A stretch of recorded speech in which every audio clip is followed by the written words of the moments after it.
most people now get their information from where?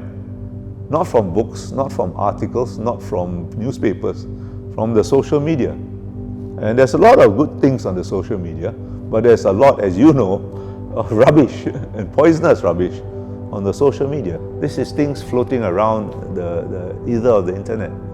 Much harder to trace the source, much harder to stop the source, much harder to deal with. And it feeds on ignorance. One of the more invidious effects of social media, of the internet, is to erase that distinction between fact and opinion, between expertise and opinion. In other words, informed opinion and just opinion.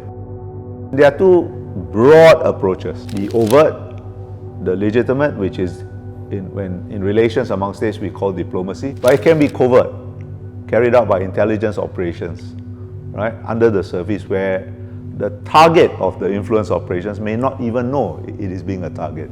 And this is very real.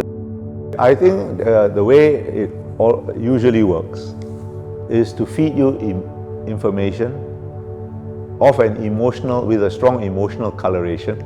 If I want to influence you on the South China Sea, I'm not going to talk about the South China Sea, I will talk about your ethnic identity. I make connections which are emotional rather than rational, and then I try to tie that to lead you in a particular direction that leads you to a conclusion that I want you to come to. I don't think people enjoy being manipulated, I don't think people want to be manipulated, and once they know that there is a possibility of being manipulated, they will become more critical. Once they become more critical, they become harder targets. It starts with consciousness of the average individual. And that's a responsibility that the individual has to take for himself or herself.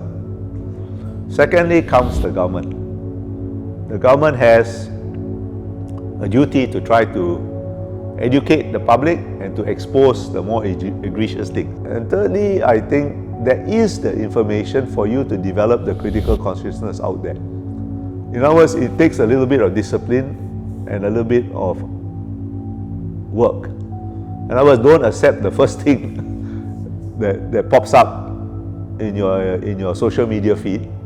Or if you're not sure, at least go and Google it. So it takes a bit of responsibility both ways. Our fate is going to be decided internally by ourselves. What I'm really trying to say is use your critical judgment. Everybody has one. In fact, you use it in your own life every day. So why not in your political life?